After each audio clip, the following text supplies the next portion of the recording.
Or right left if you need some more.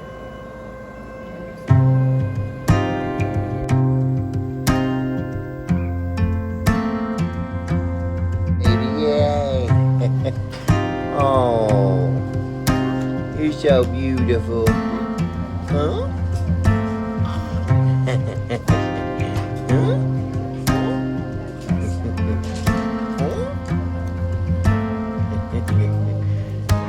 Boy, you're pretty.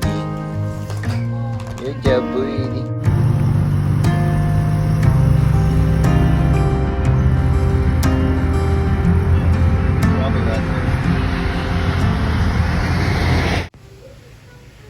Alright, I just recently bought that little saw there. It's a Pioneer P26. I haven't done a whole lot of research on it, but if I'm not mistaken, that may be from the 70s. I'm not positive, though. I haven't done a whole lot of research on it. It's an older saw, I know that, and it's made in Canada. I have to say, between it and the Macola, I like the Macola a whole lot better, so far anyways. I think that saw right there may be in the 50cc range. As I said, I haven't done a whole lot of research. Got a brand new Oregon chain on it there. And he just struggled a little bit with some of this bigger red oak here. Right down there, I'm at the butt of the tree. And it just struggled with the bigger round, which it only has an 18-inch bar on it. That's how it was when I bought it. The guy also had a little Macola topping saw that I may buy from him. It needed a muffler. But I wanted to just try this little saw out here. Honestly, this wood right here was a little big, at least for how it was running on me. It seemed like it was having some carb trouble. It just didn't seem like it was getting the power that it had the potential to produce. But when I did the smaller rounds up top, it did much better. It just seemed to struggle with this. But as you can see there, the bar is not quite long enough either to even go all the way through it. As I said, it's an 18-inch bar. I probably needed like a 24-inch or something for this tree down at the bottom anyways. Even a 20-inch I don't believe would have went quite all the way through. It may have, but I don't think so at the very bottom there. It was hot here this day. This is today, so I'm doing this tonight. I haven't done a whole lot of videos lately. I've had a lot going on, and firewood this time of year for me is at a halt, for the most part. I've actually had a couple calls about it, though, but I let them know that I wouldn't be delivering for another month or so. So I have had a couple calls about firewood, but that's about it, I was talking to Daniel Adkins the other day, and he lives in the Washington area, and I think his season is the opposite of mine. When my season is going, his is kind of stopped, and then when his season is going, mine is stopped. And so firewood isn't an all year round thing for me. And now at this point in my life, I'm doing firewood, but it's going to be more of a side thing for me. I'm still going to do it, throughout the winter and even through the summer I plan to. So I'll actually have more, I'll be doing it probably more than I used to a certain extent, at least during the summer months, because usually I don't even do it during the summer. It's just the winter, and there's it's much rougher in the summer. The heat index today was 105 degrees, so it felt like 105 degrees. It did. And you may be asking, well, why are you wearing black pants in 105 degrees? Well, they're actually navy blue, I'll say that. So I didn't want to change them really. Once you get those logging boots on, it's a lot of work to get them on and off. At least it's not really a lot of work, but it's more work than I want to deal with. Just to change my pants. But as you see here, it does much better in the smaller wood here. So that's an 18-inch bar. That might be 16 inches in diameter, 15 inches in diameter there. It's much better on something like that, But honestly, I like the old saws myself, especially if they're running right. Like the Macola Pro Mac 1010S. Oh, that saw is great. Probably one of my favorite saws I've ever ran, actually. That and the Johnson Red that you see me running, if you ever did see that. I actually really like running an older saw if it's running right. If it's the carbs adjusted right and the chain's sharp, everything's running good on it. It's oiling good. As you can see, this doesn't have a chain brake on it, so it is an older saw. I think the Johnson Red I had a chain brake on it, and the Pro Mac 1010S, I can't remember if it did or not. It's in my videos. I didn't pay attention enough to know. But as I said, it was really hot here, so. And those shirts that you see me wearing there, I have people ask me a lot of the times, and even in person, I have them ask me, how are you wearing that shirt in this weather? And I try not to wear real thick shirts like that, you know, those button-ups like that, but I like to wear thin ones, and I always wear a white t-shirt under mine. Some people would just wear those shirts like that when you see me wearing on the outside there. And the thing is with them, when you're working in the heat, people that's done it would know, but if you haven't, you might be wondering, how do you do that? Well, when you sweat, and you do sweat in the heat, I really do. And when you sweat, that shirt holds the sweat, and it's almost like you have a wet rag on you. Not real wet, you know, well, depending, actually. Today when I got done, it was really wet. But like, it can be damp or wet, and it's like it just keeps your body temperature down. It really does.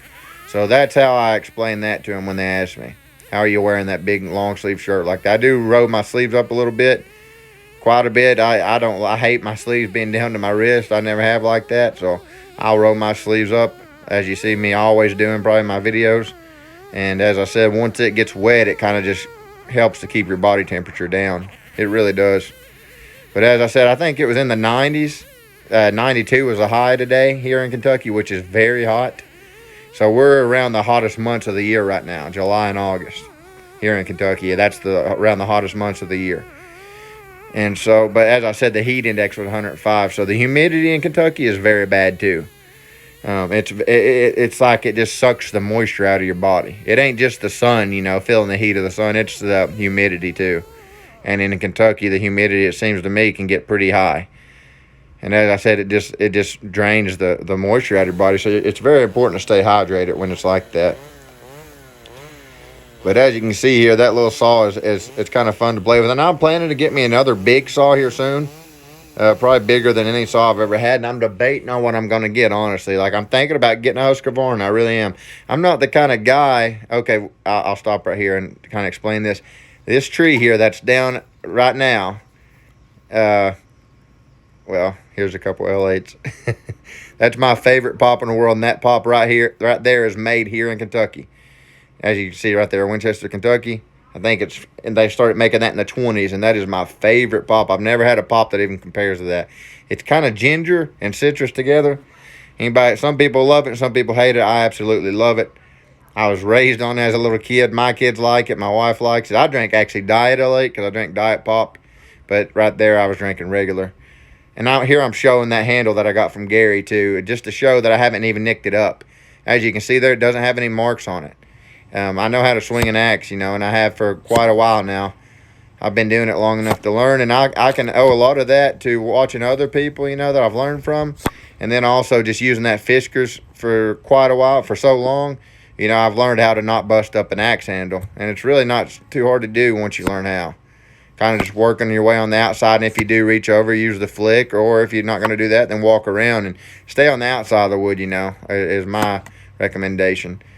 As you can see, I've had that axe now for quite a while that I got from Gary. I can't remember how many months ago that was.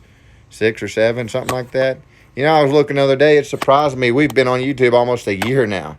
So that's went by really quick. I think it said my oldest video was 11 months ago. So we've been on YouTube almost a year, and we're almost at that 100,000 mark. The subscribers have slowed down a lot. They have, for me, which is fine. You know, it ain't just about, I'm not making money from YouTube. I'm not. As far as like that partner program, I make nothing from that now. Nothing. The only thing I'm really getting from YouTube, other than getting to speak to people that I enjoy to speak to and seeing other people how they're doing and getting to associate with them, is like what do you call it? I guess affiliates is what you could call it. Like, I had that little chainsaw sent to me here recently, little electric chainsaw. Somebody was talking about sending me a robotic mower, which I don't know how much I'd like that, but. And then I had a Japanese company asking me if I wanted to try out it's like a hand-forged cooking knife. And I am interested in that, actually, because I do want to do some more outdoor cooking in my videos. I love cooking. I'm not real good at it, but I do love cooking, and I love cooking outside. On a fire or outside, you know, on a grill. I just love cooking outside. And so I was interested in that, and I told them I was. I'm not sure if they're going to send it or not, though. And then somebody else recently asked me about this big, it's like a $200 microphone. But then like when they told me the requirements for it, I had to do a video with the microphone, and I just don't know that I could. That's just not the kind of videos I do, you know, to where I sit at a desk or sit somewhere with a microphone in front of me talking, you know. I don't even know what I would talk about, really. Now, here I'm explaining my work, you know. But to just sit somewhere and not be, you know, with wood or whatever kind of work I'm doing, I'm just not, I'm not very good at that, I don't think. You know, I don't even know what I'm talking about, as I say. So I like to be out on the job site talking and explaining my work, whatever I'm doing, you know, whether it's junk removal, landscaping, firewood, whatever it may be. You know, I like to be out there at the job site, and then it's easy to have something to talk about. I can kind of explain what I'm doing and all that. But so after they told me the conditions of that one, I never did reply back. I want to do things like brunt. That's another one. The brunt boots, they have held up good so far for the most part. I'm thinking the waterproofing may be failing already, though. I'm not positive on that, but when I do the review in the future, I'll plan to talk about that and test that out for sure. But I stepped in a creek one day and my feet got soaked, so I'm thinking the waterproofing has already failed, which to me is not good for those boots to be less than 6 months old. But I was planning to do a 3-month review, and I've just been busy with stuff, so I plan to do a 6-month review on those brunt boots. I do like them. They're broke in very well now. They're a lot more comfortable, a lot easier to get on and off. When I first got those boots, they were very hard to get on and off. They're a lot easier to get on and off now. But as you can see here, this is red oak, and these are some pretty big rounds. You see the top up there behind me? There's a lot of wood in that still. I would say a half a truck bed at least up there in that top. Down here in this, I would say there's one of the full loads that you normally see me do with the Dodge pickup to where it's up to the rails, which is about 2 face cords. I'd say there's around 2 face cords in all of this wood down here. And there's some more down here in the trunk, too, that I've yet to buck up that I don't split in this video. But I wasn't going real fast pace here. Maybe faster pace than is normal for lots of people. But for me, I'm on pretty what I would call off season pretty much with hand splitting. I'm not in shape for it like I am in the winter. In the winter, I do it far more consistent. Here, it's not been nearly as consistent, and you can feel the difference when you do it, especially when you're doing it with a heat index of 105 degrees. But I know how to get better. See that rebound there? That was pretty. You gotta watch those, but I know how to get my body back in shape for it. I've done it so many times, you know. Now I know how to. You just got to keep moving. You keep moving. And when you get tired to where you feel like you got to take a break, take a little break, but don't take too long. That's what I do. I do take breaks. Between this splitting here, I took numerous breaks, but they weren't very long breaks. I would sit down, get me something to drink, kind of let my heart rate go down, get my breathing back to normal, and then go back at it. After sitting down for a little bit, you know, maybe a minute or so. Maybe a minute or two at times, you know, especially with the heat like this. You can push it too far. I've done it before. Not many times, though, and pretty much every time I have pushed it too far, it was when it was very hot outside. I don't know that I've ever pushed it too far when it was cool because it just didn't take the same toll on my body. When you're losing them fluids like that and you get dehydrated, that's when it's real easy to push it too far. I have got to where I was almost heat exhaustion before. Sorry about that. When I was working in tobacco, I literally think I was right on the verge of it. And that was the worst I've ever done it. But I've also done it landscaping out in 90-degree weather and stuff like that too. That weather makes a huge difference. And that's why right here, as you can see, it's kind of shaded. I went out there and bucked up some of the wood during the day, and it was so hot I just didn't want to split it when it was like that. But as I said, I kind of let it cool down some. It was around, I think, 7 p.m. here. So the sun had kind of shifted, you know, and there was a lot of shade here, thanks to those big oak trees around me. But before that, during the day and the sun was shining right on me, it was horrible out there in that. As I said, the heat index was 105, which, if I'm not mistaken, means it feels like 105. And it did. I even told my mom, she was here earlier. Carter, my nephew, spent the night with me last night, and Carter went and spent the night with them tonight. And when she was here, I was telling her, I said, it feels like it's 100 degrees out here. And it did. I mean, it felt, there's like the hottest day all year that I've felt was today. And so you got to be careful when you're out doing any type of physical labor. You talk about hard work in the summertime in the heat, roofing, being up on a shingled roof. I was thinking about that today. I think about that quite a bit in the heat. I feel for those guys because it's miserable on a roof. I mean, if it's like it was today, 105, felt like 105 up there, it probably feels like 120, and that's no joke. I mean, it's some rough work. But anyways, as you can see here, I'm getting quite a bit of this split. That piece right there is pretty tough. There was a few there that I could tell were going to be tough. That was one of them right there that I'm splitting on. And I kind of had the knots on the top there, so I kind of just flipped it over and started going for the other side. And I just work at this oak. That's what you do. You just work around the knots and just hit it hard too, really, a lot of times. You got to watch, though, because as you see that rebound there, I've never hit myself in the head. I've had it come up, to where it come towards my head, but never probably a foot within my head, I would say. I've never hit myself in the head. Hope I never do. But anyways, you do got to be careful for that because you easily can. You don't want to lean down too far. The way I lean over at the waist, that kind of puts your head there. That's why it's good to really kind of lean to one side when you're leaning over. Lean your head to one side. That way, if it does come up, it doesn't hit you in the head. I had a guy not long ago telling me he seen me splitting on the videos, and you know how I hit angles a lot. On oak, you don't see me do that as often because oak is a lot harder to split with angles, hitting angles. It really is. I do hit angles with oak, but not as often. Oak, as I've said before, it's easy to go straight through it. Stand that stuff up and go straight through it. From what I've found, and I've split a lot of oak more than anything else. I'll tell you one thing. When I smell oak, after I buck it up, it reminds me of firewood season because I've done so much oak, during firewood season. Usually I'll be off and I'll be doing landscaping during the summer. And then when it gets wintertime, I'll start back and I'll smell oak when I start bucking the wood. Now watch this here. I split that at an angle, but went on through and hit that round. That's very dangerous. That's how I went through my boot years ago. Was similar to that right there. I was splitting around and it went through like that and hit the round next to me. But how that went away from me, it bounced off the round that was next to me and came back and went through my boot. So you got to watch that. That was my fault there completely. I wanted to delete. I could have easily deleted that.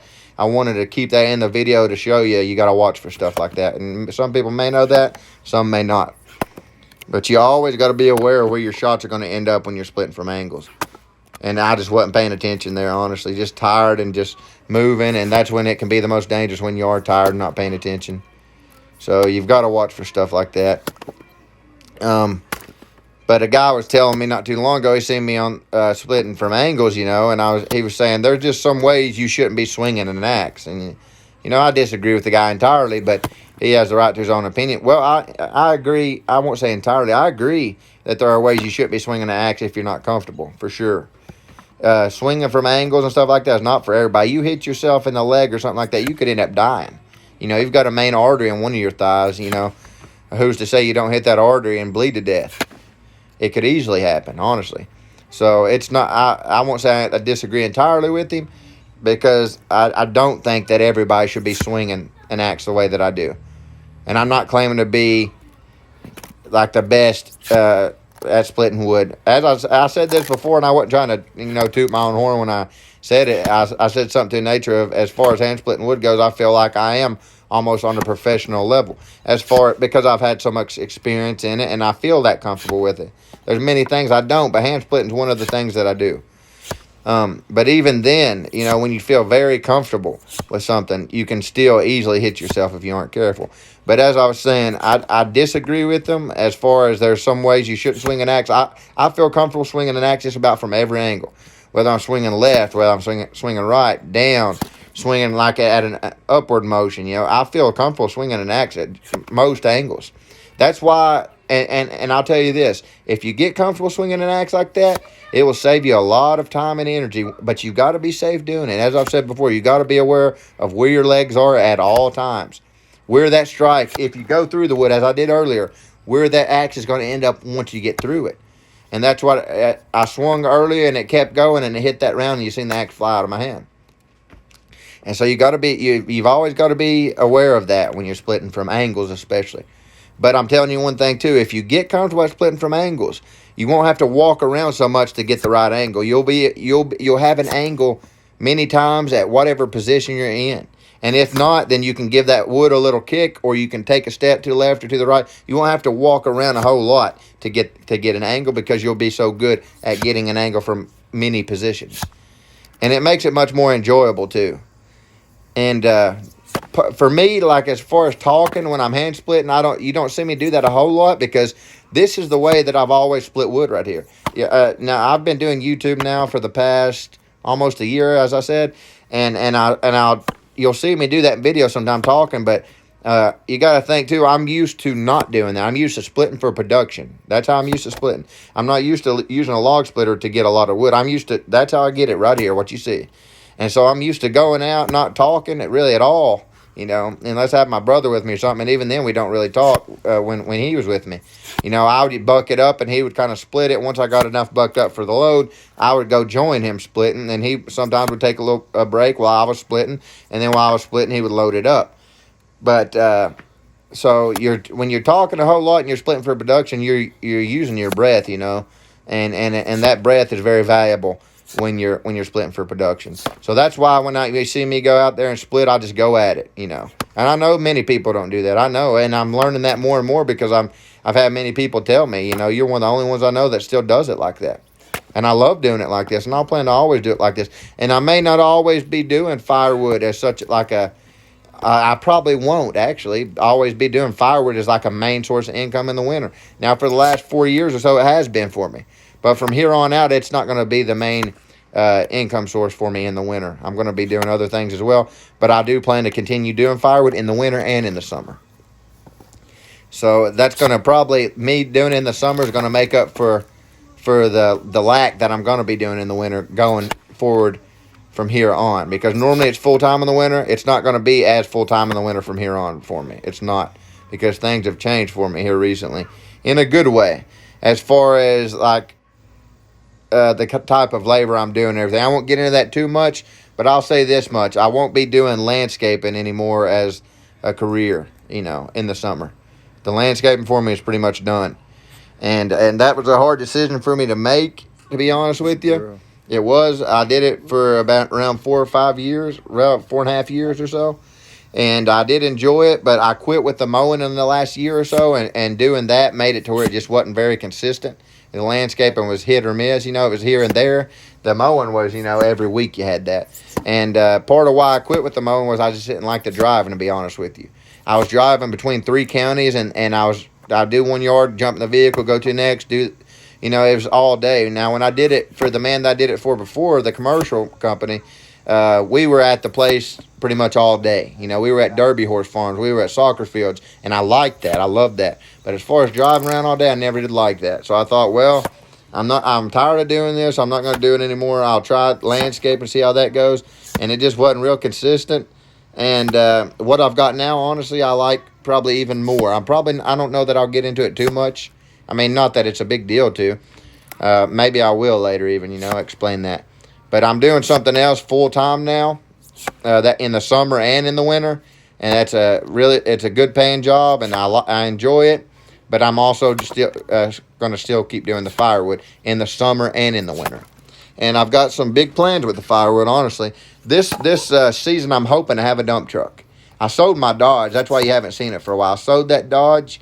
That Dodge held up pretty good for me for about 2 or 3 years the time I had it. And it was really good for landscaping and lawn care. It pulled my trailer great. It could pull 2 0 turns. Great, no problem.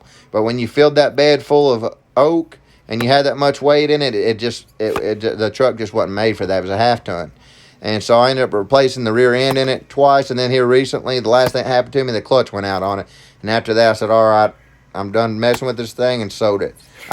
It was a great truck. Honestly, it was a really good truck. But if it would have been a 2500, I think I'd been just fine. But for the type of work that I do, it was just too rough on it. So what I'm planning to get is a 2500 or a 3500, or F250, F350, a 3/4 ton or a 1 ton is what I'm planning to get.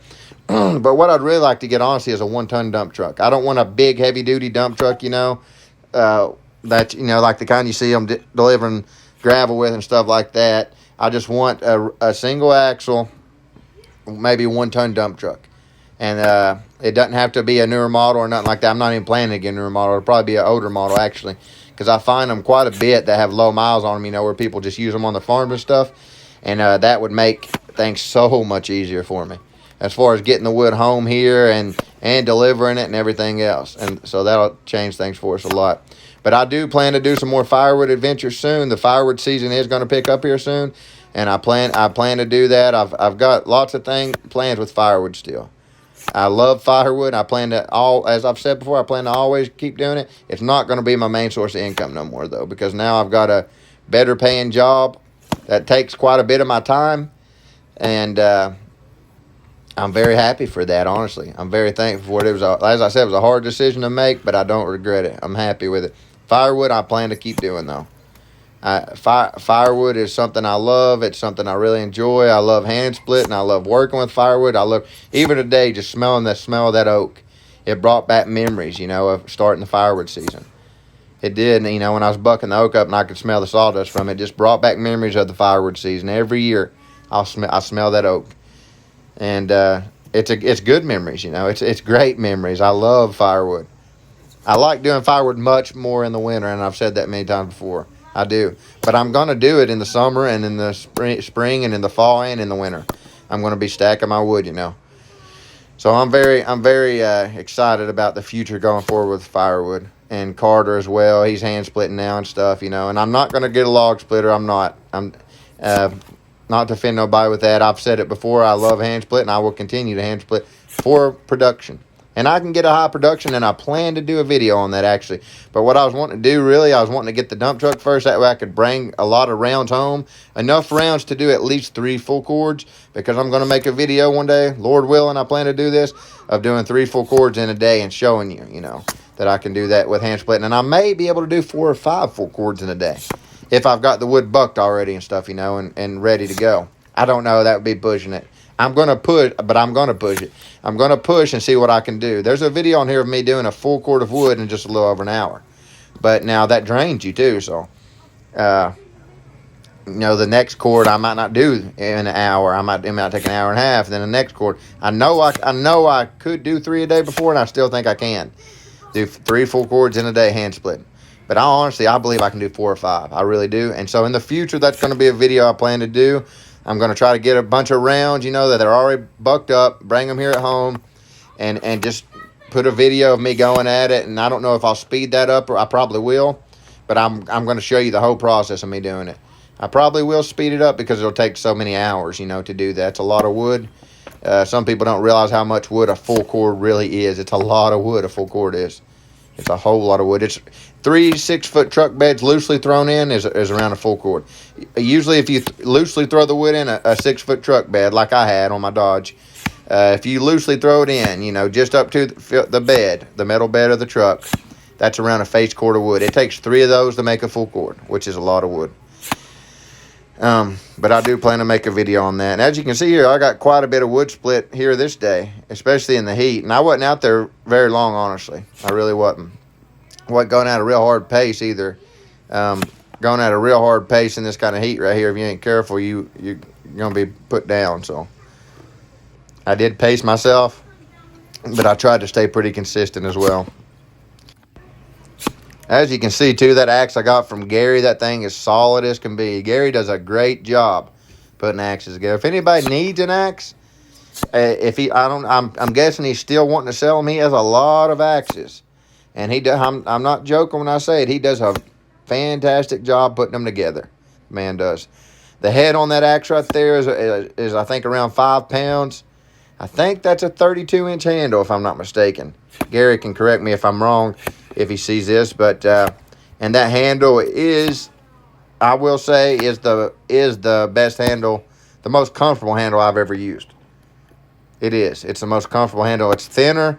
It's solid. It's very well made. The grain is beautiful in the wood. Yeah, the handle is great, and Gary just hung those axes really good too. The double bit I got from him, that single bit, and Carter's boy's axe, he hung all of them great. And I'll probably plan to buy some more axes from Gary myself, honestly. So Gary, if you hear this, I would like to contact you, and maybe if you've got a good double bit with a good splitting profile, I would love to buy one of those from you, and some more axes as well. That's something I may do more. I love putting axes together. I don't know how much time I'll have for it, though, between, work and then doing firewood, too, and family and everything. So I'll probably be buying more axes from other people. Of course, I do want to put them together sometime because I really enjoy that. I've still got one out there I'm working on right now. But I'll probably buy a lot more in the future as well. And Gary does a fantastic job putting them together. He really does. And I wouldn't say that if it wasn't true. He does a fantastic job. I think we're getting close to the end of this video, though. It's surprising when you're talking how quick the time can go. I mean, this video is almost 30 minutes. I know I haven't done one for a while. As I said, I've been busy with work and stuff, and there's lots of things. And I'm always happy to get out there and hand split, though. I hired a friend to get this tree for me, to drop this tree, a tree service guy who I used to get wood from years ago. And he's the one that dropped that one for me. It was leaning towards our home, and I didn't want to take the risk on it coming back and hitting the home. So I hired him. He got it down, and now I've got most of it split up. Thanks for watching. Be safe, and God bless.